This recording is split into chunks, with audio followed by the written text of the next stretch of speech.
Hello everyone, welcome to Apti Plus Academy for Civil Services. This is a video on daily topic-wise news analysis where we cover the news from two important sources, that is the Hindu and Indian Express. So let's get started with the topic first.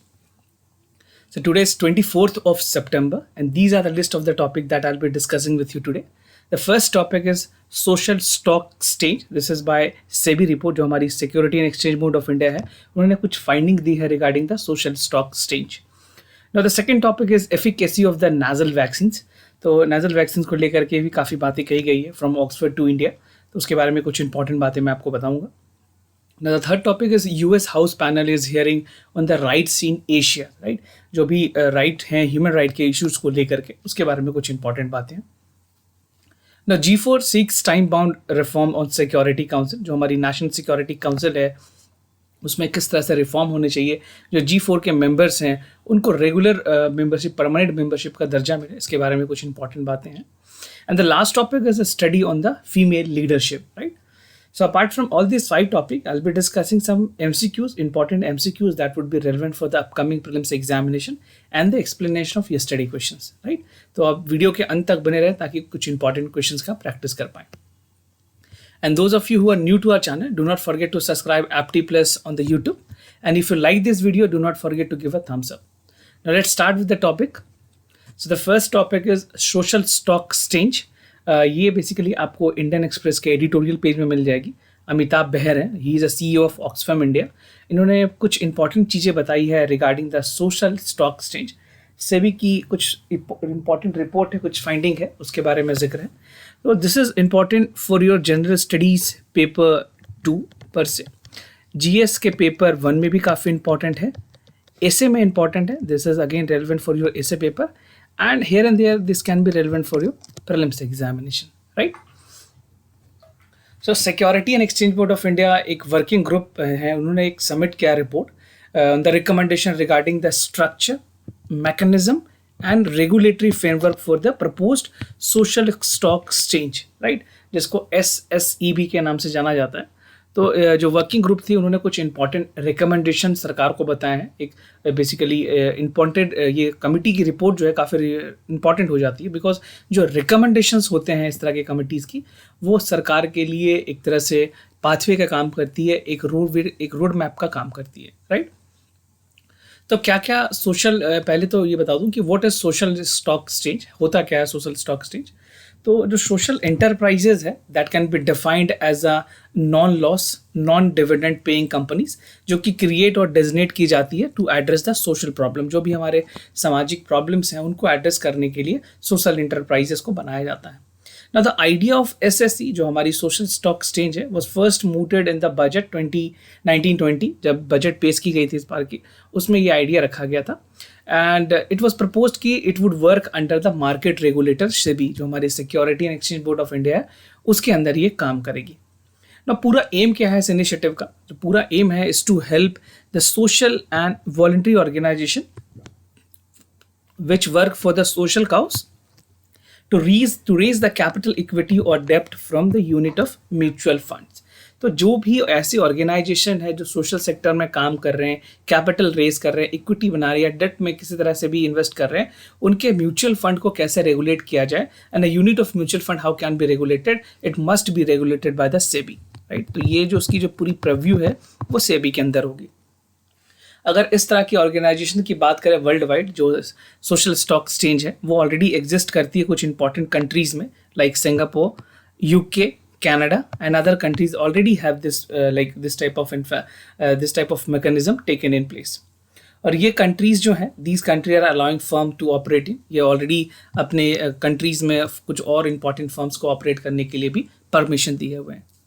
तो committee के recommendations की अगर बात करें, what are the important recommendation, तो सबसे पहले allowing the non profit organisation to directly list through the issuance of bond issues कर सकते हैं from the zero coupon, right. Zero coupon के जो प्रिंसिपल बॉन्ड्स होते हैं या जीरो प्रिंसिपल बॉन्ड होते हैं उनके थ्रू वो बॉन्ड को इशूज कर सकते हैं. अब जीरो कूपन बॉन्ड्स क्या होते हैं?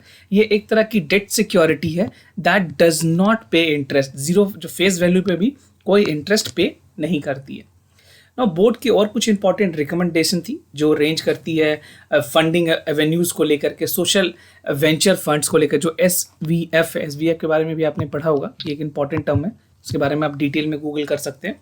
Under the alternative investment fund जो AIF है उसके अंदर सोशल वेंचर फंड्स को भी रखा जाएगा, और ये सारी रिकमेंडेशन दी गई थी ताकि फंडिंग एवेन्यूज हैं उनको बढ़ाया जा सके। ना प्रॉफिट सोशल एंटरप्राइजेस की बात करें, that would be allowed to list on the platform, that would enhance the reporting requirement, right. तो जो सोशल एंटरप्राइजेस हैं या जो NGOs हैं वो अलाउ किए जाएंगे अपने प्लेटफॉर्म को इन्हांस करने के लिए, अपनी चीज़ों को, अपने जो रिक्वायरमेंट है उनको पूरे करने के लिए अंडर दिस रिकमेंडेशंस, राइट। ना सिग्निफिकेंस क्या है सोशल स्टॉक एक्सचेंज की, क्या सिग्निफिकेंस हो सकती है अगर इंडिया की स्पेसिफिक बात करें। सो ये हेल्प करेगी to leverage the existing infrastructure, जो क्लाइंट रिलेशनशिप है विथ ऑनबोर्ड इन्वेस्टर, डोनर या फिर जो सोशल एंटरप्राइजेस हैं उनके साथ एक बेसिकली एग्जिस्टेंस बनाने में मदद करेगी with all the society members या जो भी स्टेक होल्डर्स होंगे। And certain tax incentive have also been allowed, जो रिकमेंडेशन दी गई थी सेबी की जो कमेटी बनी थी उन्होंने रिकमेंड दिया था कि जो इंसेंटिव है वो भी प्रोवाइड किए जाने चाहिए, and that would encourage the participation given the culture among the other stakeholder as well, and it would encourage the bank, जो हमारे बैंक्स हैं, जो एग्जिस्टिंग बैंक है उसमें कुछ other investor to participate with non profit organisation and thereby making social and economic growth more inclusive. तो basically आप sustainable तरह की अगर ग्रोथ से समझने की कोशिश करें, जहाँ पे स्टॉक भी डेवलप हो रही है, सोशली भी लोगों को इंटीग्रेट किया जा रहा है, तो उसके तरफ ये एक बहुत ही इंपॉर्टेंट कदम साबित हो सकती है, right. Now coming to the other topic, that is efficacy of the nasal vacancies, जो nasal vacancy जो आई है, वैक्सीन्स आई हैं उसके बारे में कुछ इंपॉर्टेंट बातें हैं। So how the nasal vaccines would work, what is its utility and what are its confirms, उसके बारे में कुछ इंपॉर्टेंट बातें हैं। So this is with regards to general studies paper 3 के लिए काफ़ी इंपॉर्टेंट है, जहाँ पे science and technology in your everyday life and development की टॉपिक ऑलरेडी आपके सिलेबस में मेंशन है। उसके अलावा प्रीलिम्स के लिए भी काफ़ी ज़्यादा इंपॉर्टेंट है, right. So nasal vaccines is something which would be important for this year prelims examination. ना रिसेंटली जो इंडियन फार्मास्यूटिकल कंपनी है उन्होंने भारत बायोटेक के साथ ये अनाउंस किया कि they would be manufacturing the billion doses of single dose intranasal vaccine. Single dose हो गए क्योंकि ये बताया जा रहा था जो कोविड की वैक्सीन है वो डबल डोज में होगी, 2 डोज में उसको दिया जाएगा, तो बट ये वाली जो डोजेज है, जो नेजल वैक्सीन डोजेज है वो सिंगल डोज में होगी। और जो की स्टेप्स होंगे that would towards the country getting first vaccine administered through this route, जो नेजल के रूट से जो इंट्रा नेजल वैक्सीन है वो पहली बार होगा कि इंडिया में एडमिनिस्टर किया जाएगा, पहले कभी भी इस तरह के वैक्सीन नहीं लाए गए। नाउ सिंगल शॉट इंट्रा कोविड-19 वैक्सीन की अगर बात करें, जो कि वॉशिंगटन यूनिवर्सिटी स्कूल मेडिसिन जो है सेंट लुइस में, वहाँ पे लाइसेंस किया गया भारत बायोटेक के साथ, तो ये दोनों की ज्वाइंट कोलैबोरेशन है। अब ये नाम याद रखिए, वॉशिंगटन यूनिवर्सिटी की स्कूल ऑफ मेडिसिन जो कि सेंट लुइस में है, right. And they have licensed Bharat Biotech to produce to manufacture this nasal dose vaccine, right. जो पूरा एम है is to overcome the potential difficulties with mass vaccination and reduce the cost of doing away with the needs of needles and syringe। जो needles हैं या जो syringe है उनके uses को हटाएगा and it would be directly incorporating through the nasal cavity। सीधे उनके जो nasal cavities हैं वहाँ पे incorporate की जाएगी, doses दी जाएंगी और directly उसको इस तरह से administer किया जाएगा। ना व्हाट इज इंट्रानेजल वैक्सीन की अगर बात करें, कैसे काम करती हैं चीज़ें, तो जो इंट्रानेजल रूट जो होती है, जैसे जिस तरह से आप नोज में ड्रॉप लेते हैं उस तरह से ही ड्रॉप को स्प्रे किया जाएगा through nostril and the patient would be asked to inhale it, right.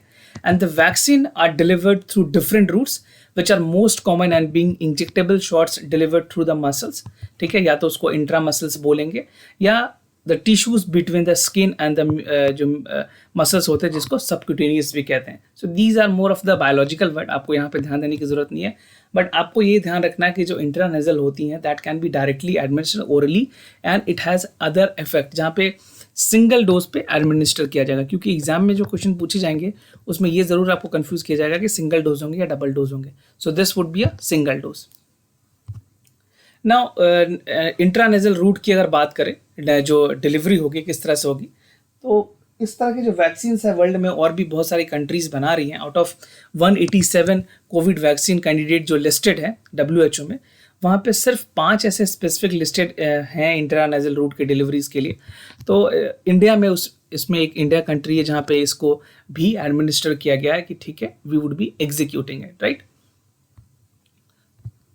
Now importance of intranasal vaccine की अगर बात करें तो ये जैसे मैंने आपको बताया, this would be a single shot vaccine, aims to overcome the potential difficulties mass vaccination and reduce the cost of doing away by the needles and syringe. एक तरह से यहाँ पे मदद होगी, जो अननेसेसरी सिरिंज और नीडल की जो कॉस्ट है वो बचेगी।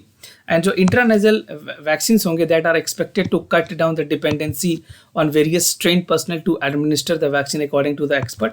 और जो इंट्रानेजल वैक्सीन है that could also help to build different kind of immune response, right. एक अलग तरह के इम्यून रिस्पॉन्स भी डेवलप करने में मदद करेगी। And this would be very easy to deliver vaccine, बहुत ज़्यादा प्रॉब्लम नहीं है, ईजिली कोई भी इसको एडमिनिस्टर कर सकता है, या फिर जो नर्स लेवल की हो, कोई एक्सपर्टीज की जरूरत नहीं है, anyone who is related to the medical professional can easily give this vaccine to the patients, right. Now coming to the other news from the Hindu, that is US House panel hearing on the rights in Asia। ये आपको आज के national newspaper में मिल जाएगी और एक काफ़ी important news है रिगार्डिंग्स टू द ह्यूमन राइट। जिस तरह से डाइल्यूशन की गई थी आर्टिकल 370 की, तो उसके बारे में कुछ इंपॉर्टेंट पॉइंट्स है, सिटीजनशिप अमेंडमेंट एक्ट को लेकर के बातें कही गई है। So this is important for your general studies paper 2।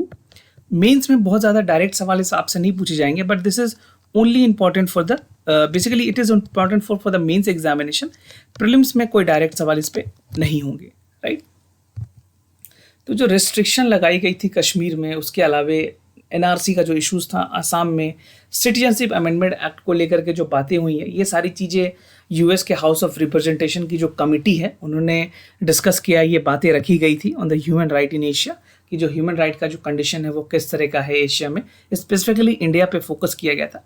And जो हियरिंग थी वो फोकस की गई थी एशिया के अलावा with India forming one of the segment of it, right. तो ये बातें आपके लिए जानना काफ़ी ज़रूरी है। नाउ नेगेटिव इम्पैक्ट की अगर बात करें तो जो सिक्योरिटी रेस्ट्रिक्शन होती है या जो अरेस्ट ऑफ पॉलिटिकल लीडर हुई, चाहे जम्मू कश्मीर की बात करें या और भी अदर स्टेट्स में, तो फॉर्मर जो चीफ मिनिस्टर है they have negatively impacted the human right democracy. 3 former chief minister को हाउस अरेस्ट में रखा गया। इनफैक्ट अभी तक कुछ लोग वहाँ पे हाउस अरेस्ट में हैं, जिसको हिंदी में नज़रबंद कहते हैं, right. And the dilution of article 370 CAA and RC has been in the centre point. जो सेंटर स्टेज पे थी वो ये 3 इंपॉर्टेंट इशूज़ थी। Now, उसके अलावा India has step in to the current government that has given the cause of concern for the future of Indian secularism and the place of minorities. जो minorities हैं उसकी क्या फ्यूचर है India जैसे country में, जहाँ पे सेक्युलरिज्म, डेमोक्रेसी, सोवरनिटी को सबसे पहले प्रमोट किया जाता है कॉन्स्टिट्यूशनल वैल्यूज़ के तौर पे।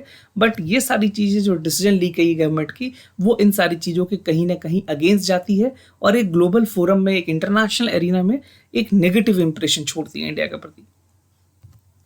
Now the other topic is G4 seeks a time-bound reform of the Security Council। जो G4 मेंबर कंट्रीज़ हैं उनके बारे में कुछ इंपॉर्टेंट बातें मैं आपको बताऊंगा। So this is more important for your general studies paper 2।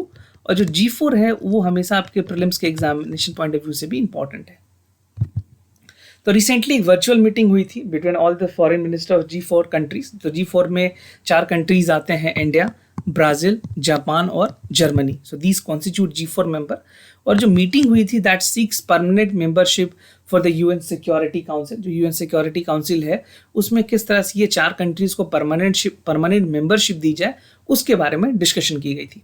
तो जो 4 कंट्रीज़ हैं they have stress the delivering concrete outcomes. उनका कहना था कि सिर्फ like giving the non permanent membership for some time would not be the solution, right. तो एक परमानेंट राइटिंग में उनको टाइम फ्रेम दिया जाए कि when they would be inducted as a permanent member in the UN security council. तो outcome क्या क्या रही मीटिंग की, जो मिनिस्टर लेवल की, जो फॉरेन मिनिस्टर लेवल की जो मीटिंग हुई थी, वहाँ पे कॉमन रिजोल्यूशन को लेकर के बात की गई थी कि जो फाइनल डिसीजन है that should be taken and comprehensive reform जो सिक्योरिटी काउंसिल है उसमें किस तरह से जो हेड ऑफ स्टेट्स हैं, गवर्नमेंट है, वो सारे लोग ने ऑलरेडी 2005 में भी समिट्स में ये कहा था कि that should take the concrete action, right. कुछ डिसाइसिव एक्शंस लिए जाने चाहिए। बट फिर जो G4 की मीटिंग हुई इस बार में उन्होंने फिर से रिटेरिएट किया, फिर से ये बातें कही कि जो सपोर्ट है वो मेंबरशिप, जो UNSC की जो मेंबरशिप है उसको बढ़ाने की ज़रूरत है given the capacity and it is like willingness to take the major responsibility, right. एक रिस्पॉन्सिबिलिटी लेने की ज़रूरत है जो इंटरनल पीस और सिक्योरिटी है उसको मेंटेन करने के लिए। इट इज़ वेरी इंपॉर्टेंट कि और परमानेंट मेंबरशिप जो 5 हैं, अभी प्रेजेंट में 5 हैं परमानेंट मेंबर, उनको बढ़ा करके और ज़्यादा किया जाए, राइट। तो number has to be decided by the council itself. जो गवर्निंग बॉडी होती है यूएन की, वो डिसाइड करेगी कि टोटल नंबर कितने होंगे। बट जो G4 के मेंबर है उनका कहना है कि हमें भी इनमें लाना चाहिए। नाउ इंडिया को 2 ईयर नॉन परमानेंट मेंबरशिप की टर्म भी मिली। इंडिया ने इस बार इस टर्म के लिए वहाँ पे जो वोटिंग होती है उसमें जीत हासिल की थी। तो जनवरी में ये सारी चीज़ें होंगी। अभी जो 2021 है उस टाइम से जो इंडिया की जो टेनोरशिप है, जो टाइम है, वो स्टार्ट होगी फॉर 2 ईयर्स। बट ये कोई सॉल्यूशन नहीं है इंडिया के लिए। सॉल्यूशन नहीं है कि आप नॉन परमानेंट मेंबरशिप दे रहे हैं हमें सिर्फ 2 साल के लिए। We need a permanent seat, right. India का कहना है, अगर आप यूएन पीस कीपिंग फोर्सेस की अगर बात करें तो India is the country which provide one of the largest forces in the UN peace keeping force, right. तो उस सारे चीज़ों को देखते हुए इंडिया की जिस तरह की डिवोशन रही है यूएन सिक्योरिटी काउंसिल के, यूएनएससी को लेकर के, तो वहाँ पे ज़रूरी है कि एक प्रम्पोर्ट एक्शन हो जहाँ पे रिफॉर्म लाया जाए यूएनएससी में। ना why reform in USC membership are necessary, क्यों ज़रूरी है? अगर आप इसके थोड़े से पीछे हिस्टोरिकल बैकग्राउंड को समझने की कोशिश करेंगे तो प्रेजेंट में जो यूएनएससी का जो ग्लोबल ऑर्डर है वह पोस्ट 1945 के टाइम से जो था, जो चेंजेस लाई गई थी, वही अभी तक फॉलो हो रही है, right. Still that is only being followed in the UNSC. तो ये ज़रूरी है जो जियोपॉलिटिकल चीज़ें हैं, जो हाईएस्ट काउंसिल जो लीडरशिप है, वो इस चीज़ को देखे और जो नॉन परमानेंट मेंबर है और जो परमानेंट मेंबर है दोनों को इंक्रीज करने की ज़रूरत है। तो अमंग द परमानेंट मेंबर की अगर बात करें तो Europe is over represented. Europe में यूरोपियन कंट्रीज़ काफ़ी ज़्यादा हैं, एंड यूनाइटेड किंगडम, रशिया और France with the presence of ये 3 कंट्रीज। एशिया की अगर बात करें तो एशिया में सिर्फ चाइना है जो वहाँ पे रिप्रेजेंट कर रहा है परमानेंट मेंबरशिप में। तो ये ज़रूरी है कि कोई जो रिप्रेजेंटेशन है साउथ अमेरिका से भी हो, अफ्रीका से भी हो और इंडिया से भी हो। एशिया में सिर्फ चाइना है। चाइना के अलावा India is one of the developing economy in the world, तो उसको भी इसमें इनकॉर्पोरेट करने की ज़रूरत है। नाउ मीनिंगफुल रिफॉर्म की अगर बात करें यूएनएससी में तो this make more representative with strengthening the US to address the challenges and changing world more effectively. तो किसी भी ग्लोबल फोरम में ये ज़रूरी है कि सारे स्टेक होल्डर या जो इंपॉर्टेंट कंट्रीज़ है जिनका बहुत ही अहम कंट्रीब्यूशन है यूएनएससी में, उनको भी परमानेंट मेंबरशिप दी जाए। और परमानेंट मेंबरशिप को लेकर के मेंस में ये सवाल बहुत ही ज़्यादा इंपॉर्टेंट है। यूपीएससी अल्टरनेटिवली साल्स में ये क्वेश्चन ज़रूर पूछती है, तो आप इसके बारे में फोल्डर पॉइंट ज़रूर तैयार कर लें। Now coming to the last topic of the day, that is study on the female leadership. This is important. It's written in the Hindu के एडिटोरियल में आपको ये चीज़ें मिल जाएगी। तो किस तरह से जो वुमेन की लीडरशिप क्वालिटी है, किस तरह से उन्होंने रिफॉर्म किए, किस तरह से चेंजेस दिखाए गए हैं, चाहे वो ग्राम पंचायत हो और भी किसी लेवल पे है, उसके बारे में बातें हैं यहाँ पे, right. So this is important for your general studies paper 1, क्योंकि जो वुमेन एम्पावरमेंट है वो आपके सिलेबस में ऑलरेडी मेंशन है जीएस पेपर 1 में। साथ के साथ आपके जो एसए के पेपर होंगे वहाँ पे कुछ इंपॉर्टेंट पॉइंट आप नोट कर पाएंगे, और उसके अलावा जनरल स्टडीज़ के पेपर 2 में भी ये सेक्शन काफ़ी इंपॉर्टेंट है। नाउ एक डिटेल स्टडी कंडक्ट की गई थी बाय द रिसर्चर, जहाँ पे यूएन स्टेट्स की जो स्टडी है, वो जो रिपोर्ट्स हैं, उन्होंने बताया कि जो फीमेल गवर्नर्स हैं, जो जहाँ भी लोग फीमेल जो एम्पावर्ड हैं, जो गवर्न कर रहे हैं कंट्री को, वहाँ पे जो कोविड-19 के जो डेथ्स हैं उस कंट्रीज़ में कम हुए हैं। तो इसका 3 एग्जांपल मैं आपको आगे बताऊंगा कौन कौन से कंट्रीज़ में महिलाएं they are the leadership, they are taking the leadership they over there. तो स्टडी ने ये भी बताया कि जो फीमेल गवर्नर्स हैं they acted more decisively by issuing the early stay home orders, right. तो यहाँ पे कोविड-19 को स्पेसिफिकली फोकस करके ये बताया गया है कि मेल काउंटर पार्ट के अपेक्षा जो फीमेल के प्राइम मिनिस्टर या जो प्रेसिडेंट हैं, उन्होंने कोविड-19 में डिसीजन बहुत अच्छे से लिया, बहुत जल्दी लिया है। Now the study concluded that women leadership are more effective than their male counterpart in times of the crisis. This is what the study have concluded, and this is the very important point which you can write in the examination. Now जो मैं आपको countries के बारे में बात कर रहा था जहाँ women is governing the country, तो वो तीन कंट्रीज़ हैं। जर्मनी जहाँ पे एंजेला मार्केल है, ताइवान और न्यूजीलैंड, राइट। ये 3 कंट्रीज़ में है जहाँ पे अभी प्रेजेंट जो हेड ऑफ द स्टेट है वो वहाँ पे गवर्नमेंट में यही लोग हैं। And although they are located in 3 different continent, आप जर्मनी, ताइवान और न्यूजीलैंड की बात करेंगे तो कंटिनेंट अलग अलग है, but 3 countries to seem have manage the pandemic much better than their neighbourhood और any of the male counterpart. Now India's की अगर ग्राम पंचायत की स्टडी को देखें, इंडिया में जो ग्राम पंचायत की स्टडी की गई थी वहाँ पे ये पाया गया कि जो वुमेन की परफॉर्मेंस है वो सिग्निफिकेंटली बेटर रही है in implementing the policy and promoting the interest of the women. किस तरह से? क्योंकि उन्होंने डेमोन्स्ट्रेट किया है कि जो स्टडी कंडक्ट की गई थी, एक जो नोबल लॉरियट हैं इशर डुफ्लो, जिनको नोबल प्राइज़ भी मिला है इकोनॉमिक्स में, तो उनके मुताबिक जो रिजर्वेशन है प्रधान की ग्राम पंचायत में, वहाँ पे जो फीमेल की लीडरशिप है वो काफ़ी इफेक्टिव रही है, ऐसा उनके स्टडीज़ के मुताबिक पता चला है. और स्टडी ने ये भी कहा है कि जो 1993 के जो अमेंडमेंट्स थे इंडियन कॉन्स्टिट्यूशंस में, वो मैंडेट करती है कि हर स्टेट को 1/3 of the seat should be reserve for the women in the pradhan और पंचायत इलेक्शंस, राइट. तो विलेज लेवल पे अगर बात करें, जो मैंडेट रिजर्वेशन दी गई है उसमें रैंडम सब्सिक्वेंटली चीज़ों को सेलेक्ट किया गया. ग्राम पंचायत की जो एंट्रीब्यूशन रही है जेंडर को लेकर के, या प्रधान जो भी लोग सेलेक्ट हुए हैं खास करके वुमेन, उस कंस्टिट्यूएंसी की डेवलपमेंट सही हुई है. This is according to the study. ये सारी चीज़ें स्टडी के मुताबिक मैं आपको बता रहा हूँ. Now the study has also concluded कि जो प्रधान है they have invested more on the rural infrastructure. जो रूरल इंफ्रास्ट्रक्चर है उसकी डेवलपमेंट की गई. जो ज़रूरतें थे जेंडर को लेकर के, स्पेसिफिक खास करके महिलाओं की जो ज़रूरत थे, वो महिलाएं जहाँ रिप्रेजेंट करी थी वो जगहों को प्रॉपरली एड्रेस किया गया, उनके प्रॉब्लम को देखा गया है और उसके सॉल्यूशन की तरफ आगे बढ़ने की कोशिश की गई है. नाउ वुमेन रिप्रेजेंटेशन की बात करें अगर पॉलिटिक्स और पावर में, तो फीमेल रिप्रेजेंटेशन जो है करेक्ट गवर्नमेंट में दैट इज लाइक 10%. अभी सिर्फ 10% है प्रेजेंट गवर्नमेंट में, या उससे भी कम ही है, राइट. और ये अंडर रिप्रेजेंटेशन जो है वुमेन का, वो बहुत ही बड़ा एक चिंता का विषय है. इंडिया में सिर्फ एकमात्र स्टेट ऐसी है, कैलकाटा, वेस्ट बंगाल, जहाँ पे Mamata Banerjee is the only chief minister, right. So this is the only state, West Bengal is the only state where a female is ruling the state in the country, right? And women constitute just 14% of the total strength of the Lok Sabha. पूरे लोकसभा की अगर बात करूँ जहाँ पे अलग अलग state से रिप्रेजेंटेशन होती है, उसमें वुमेन का इस बार का जो प्रेजेंटेशन है वो 14% है, जहाँ पे कॉन्स्टिट्यूशन के मुताबिक 33% रिप्रेजेंटेशन होनी चाहिए. नाउ क्या कंक्लूड कर सकते हैं इन सारे स्टडीज से? तो जो स्टडी है वो बताती है कि जो एफिशिएंसी है फीमेल लीडरशिप की वो अधिक है compare to the male counterpart. This is one point that can be concluded and that you can write in the examination also. और इंपॉर्टेंट टेक अवे ये भी है कि जो रिसेंट एक्सपीरियंसेस देखी गई हैं, जो स्टडीज़ बताई हैं, उसमें कहीं ना कहीं बायस रखा गया आता है फीमेल की इफेक्टिवनेस लीडरशिप को देखते हुए. लाइक लोग इनहेरेंट बायस्ड हैं, उनकी जो परसेप्शन है वो बायस्ड है regarding the female leadership roles. और government should take concrete step to reduce the prejudice for the females.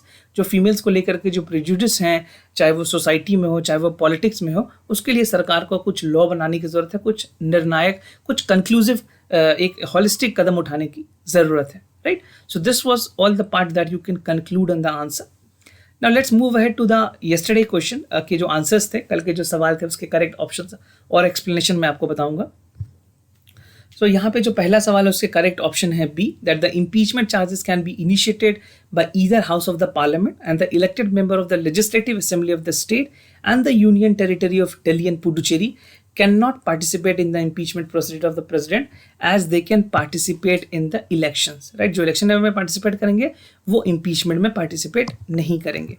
And the impeachment of the president is a quasi judicial procedure as per the parliament. So the correct option here is B.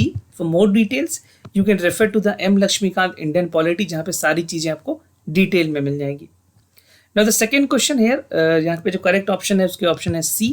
That under the prompt corrective action, bank have the mandated to cut the lending rate and corporate are forces reduce the concentrated loan to the certain sector. The prompt corrective action plan RBI suggests कि जो measures हैं that should be taken by the bank in certain financial indicators like capital adequacy NPA, जहाँ पे NPA की level काफ़ी ख़राब हुई है. और जो PCA है that aims to restrict the opening of the new branches and paying the dividends. So ये PIB में द हिंदू में न्यूज़ काफ़ी इंपॉर्टेंट रही थी, रिपोर्टेड की गई थी. अगर आप में से जिन लोगों ने पढ़ा है, कुछ एडिशनल इन्फॉर्मेशन भी है तो वो भी आप हमें कमेंट सेक्शन में बता सकते हैं. Now coming to the today's MCQ question of the day. So the first question is from the Indian culture. Consider the following statement. The Vijayanagar painting evolved the pictorial language, figure and two object dimensionally. And Trichy was the new capital of the Vijayanagar dynasty. तो आपको दो separate statement है विजयनगर को लेकर के, उसमें आपको correct option चुनने हैं A, B, C या फिर D, right? So do write your answer in the comment section down below. Now coming to the second question of this modern history. With reference to the Charter of 1600, consider the following statement. It granted East India Company the exclusive privilege of trading through the east of Cape of Good Hope, and the governor of the company to be the sole administrator as provided by the charter. So this is important for your basically Indian polity and modern India. दोनों जगह भी important है. So write your answer, the correct answer in A, B, C, D format. And if you want to share any additional information regarding the Charter Act of 1600, that also you can write in the comment section down below. So do participate, write your answer in the comment section. And if you have any other concern, do let us know. We'll be more than happy to assist you. For time being, I'm signing off. Wish you all the best. Stay home, stay safe. Thank you so much.